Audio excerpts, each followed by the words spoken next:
Hi guys, and welcome back to Love English. I'm Leila, and today I'm going to help clarify the use and meaning of two words in English. And much and many are frequently confused in English.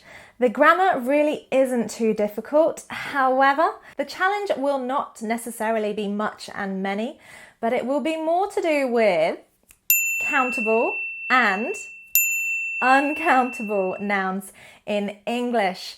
These can be a little bit confusing because often in your native language, nouns that are uncountable in English are countable in your language.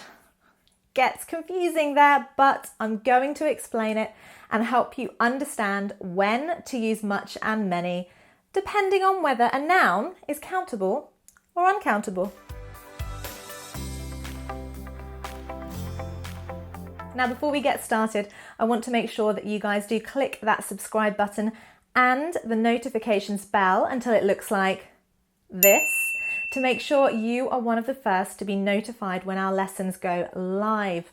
That way you can be one of the first to like, comment, share the lesson, and of course get replies from Sabrah and I. We want to help you correct your grammar and make sure that you are learning the language that we are teaching during the lessons. So make sure you comment below today and use much, many, and uncountable nouns or countable nouns correctly.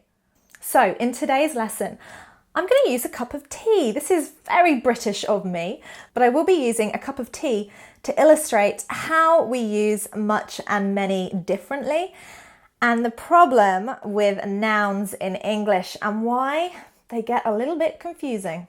How much do you guys love a cup of tea? How many cups of tea do you drink a day? In those sentences, you could see me using both much and many. Now, first of all, let's understand why we use much and many. They are quantifiers. They tell us how much or how little we have of something. So the easiest explanation of much and many is this. Quite simply, much is used with uncountable nouns and many is used with countable. Now, in the case of tea, tea is a liquid. We can't count it. We can't say 1 liquid, 2 liquid, 3 liquid in the same way that we could say 1 apple, 2 apples, 3 apples. So we would use much with liquid. How much tea do you drink? But if we're referring to the cup that the tea is in, this is countable. And therefore we can say 1 cup, 2 cups, 3 cups. There you can see as well with countable nouns, we would add a plural S on the end of the noun. So we know there is more than one. So quite simply, we would use much and many with question forms, with negatives. I don't have much tea. I don't have many cups. But in positive form, we would only really use many. To use much in the positive form is unusual. It's possible, but only when you are speaking very, very formally. So let's look at money as an example, not just tea. Let's leave the tea for now. So money is an uncountable noun and therefore we need to use it with much. Now, we can say, how much money do you have? I don't have much money. But we wouldn't usually say, I have much money. You could use it in this way, but it does sound rather formal and it is much more common to say, I have a lot of money or lots of money. In this case, a lot of is more neutral and lots of is a little bit more informal. That's the only difference there with a lot and lots of. So with many, we can use it with positive, negative, and question forms. How many people are there? There aren't many people. There are many people here tonight. Again, it is a little bit more common to use a lot of or lots of with many. However, it's not as problematic as using much in the affirmative. to say I have much money or I have much time. That sounds really unusual and generally not acceptable in English. So now that we understand much and many, let's try and understand countable and uncountable nouns in English. Uncountable nouns in English are nouns that cannot be quantified in the sense that we can't count them. That makes sense, doesn't it? We can't say 1 money, 2 money, 3 money. We would say 1 pound, 2 pounds, 3 pounds. We could talk perhaps about the currency in terms of countable, but money itself is a little bit more abstract. In the same way, we can't quantify nouns like love. It's an abstract noun. You can't say, I love you 10. It might sound like a lot, but it's just not logical. So abstract ideas or qualities like beauty, for example, you can't say she is 10 beauty. It's just not quantifiable. And of course, it's things that are really, really small, tiny, tiny, that you can't count them. Rice, sand, hair. I mean, you could try and count your hair, but it would be pretty strange. Liquid, as I said earlier, gases, and also powders. You can't count powder. You can quantify it in terms of its amount in weight, perhaps, but you wouldn't quantify it in terms of numbers. It doesn't have a plural S on the end. So, some examples of uncountable nouns that we would use with much would be tea, coffee. These liquids are uncountable. However, you can say, I'll have 2 coffees. In this case, you're not referring to the liquid, but you're referring to the cup. Other nouns also include sugar, but again, sugar can be quantified. You could refer to it as a teaspoon of sugar, a lump of sugar, a cube of sugar. So if someone says, how many sugars do you take? They're not referring to sugar being a countable noun, but they're referring to a cube of sugar or a teaspoon of sugar. So you can say, I'll have 2 sugars, please. Air, rice, knowledge, beauty, anger, fear, love, money, as I said before, research, safety, and evidence are all some of the uncountable nouns we have in English. So, how much sugar do you eat? Do you eat much sugar? How much do you love me? I don't love her very much. But not, I love her much. It would be, I love her a lot when you want to use the positive form. Now, as I said earlier, the problem with uncountable nouns is that in English, many of these uncountable nouns are actually countable in your language. Some of these include words like advice, news, information, furniture, time, and homework. Can you believe it? Homework is actually uncountable. You wouldn't say homeworks. You would say how much homework do you have, not how many homeworks do you have. So this is where you need to pay attention in English. You need to make sure that the noun you are using is actually in fact countable in English. Don't assume because it is countable in your language, it will be countable in English. Now, where we do have nouns like advice, information, and news, we can quantify them by adding a quantifier. So what we would often do is say a piece of advice, or we could use some advice. He gave me a great piece of advice. I've heard some information. I've heard a really interesting piece of news, but not a news. You would not use an article with them in the singular.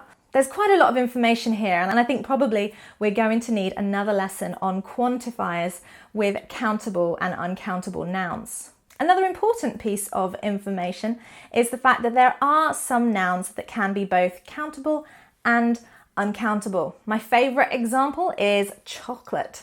Chocolate can be uncountable. Think about chocolate. It is a solid liquid of sorts. So we wouldn't actually refer to chocolate as being countable. However, when we're referring to bars of chocolate or individual chocolates in a box, then they can actually be countable. So, does get a little bit confusing, but just think, can you actually count these nouns? 1, 2, 3, 4. And then hopefully you'll understand whether it's countable or uncountable. Remembering, of course, that uncountable nouns are generally abstract, things that are really, really tiny, so it's just ridiculous to try and count them, like hair, and as well, powders, gases. And remember, when you do want to use a positive form with uncountable nouns, you can use a lot of or lots of. You can use this both with uncountable and countable nouns. But many can be used with question forms, negatives, and positive sentences. So now we're going to have a go and do a little quiz, 10 sentences, to see if you can guess whether we need a lot of, much, or many. Number 1, we don't have time before the train arrives. We don't have time before the train arrives. It's a question here, so would we need much or many? We don't have much time before the train arrives. Time is uncountable. Number 2, a negative sentence. There weren't people at the party. There weren't people at the party. It's another negative, so we need much or many. People. Are they countable or uncountable? People, but we say people are not people, so it's actually many. There weren't many people at the party. People is an irregular plural. We don't have an S on the end. A bit like children. We can count people. 1 person, 2 people. Number 3, she didn't have money. She didn't have money. Money. Countable or uncountable? Can we say 1, 2, 3 monies? No, we can't. It is uncountable. So, she didn't have much money. Number 4, a question. Do you have friends? Do you have friends? Look there, we've got a noun with a plural S. So, do you have many friends? Friends are countable. And I hope you do have many friends. Number 5, probably very true for me.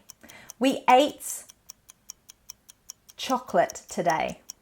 We ate chocolate today. This is a positive sentence talking about a large amount. We ate a lot of chocolate today. A lot of. We wouldn't say we ate much chocolate unless we're trying to be very, very formal. It does sound unusual. Much more common to say we ate lots of or a lot of. However, we could say we ate many chocolates because many can be used in the positive and chocolate can be both countable and uncountable. Number 6, how cars does she have? How cars does she have? Cars, plural S. How many cars does she have? Oh, number 7 is a little bit tricky. There wasn't traffic today. There wasn't traffic today. Traffic, is that going to be countable or uncountable? Well, cars are countable. There wasn't much traffic today. Traffic is, again, uncountable. You wouldn't say traffics. Okay, liquids. Remember, do we use much or many? And this is in the positive form. Sabrah drinks coffee. Sabrah drinks coffee.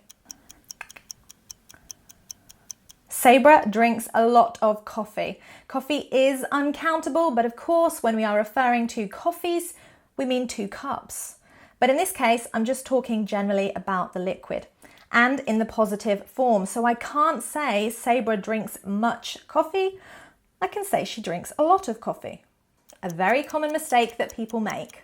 Did she give you advice? Did she give you advice?